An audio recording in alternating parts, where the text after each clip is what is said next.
Pakistan PM Nawaz Sharif bars his partymen from remarking on General Raheel Sharif. Islamabad. Pakistan's Prime Minister Nawaz Sharif hosts banished his gathering pioneers from putting forth any disputable expressions about previous armed force boss General Raheel Sharif in the midst of his arrangement as the leader of a 41-country Saudi-drove military collusion of Muslim nations. Record picture of Nawaz Sharif. Reuters. The previous armed force boss arrangement had been reprimanded by a few Pakistani legislators, resigned armed force officers, columnists, intelligent people, who had scrutinized the choice of the resigned general to join an outside military union. The executive discovered conflicting proclamations being made by senior pioneers of his Pakistan Muslim League Nawaz PMLN party. Nawaz Sharif has precluded PMLN pioneers from giving any disputable proclamations about General resigned Raheel Sharif.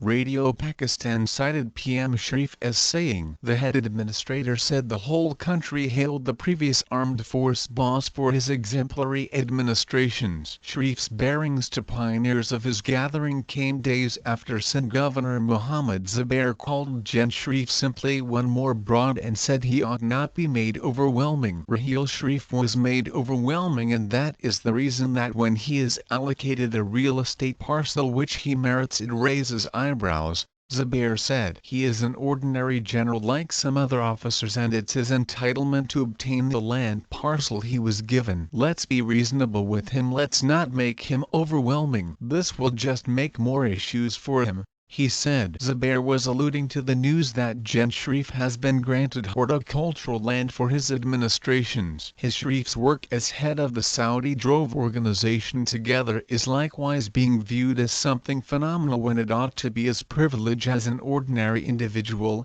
The Sindh representative included Pastor for States and Frontier Regions Saffron Lieutenant General Retd Abdul Qadir Bullock said a month ago that General Sharif ought not acknowledge the questionable position. Gen Sharif, who resigned as Pakistan's armed force boss last November, is probably going to accept charge of the 41-country hostile to psychological oppression organization Together, being named the Muslim NATO, this month.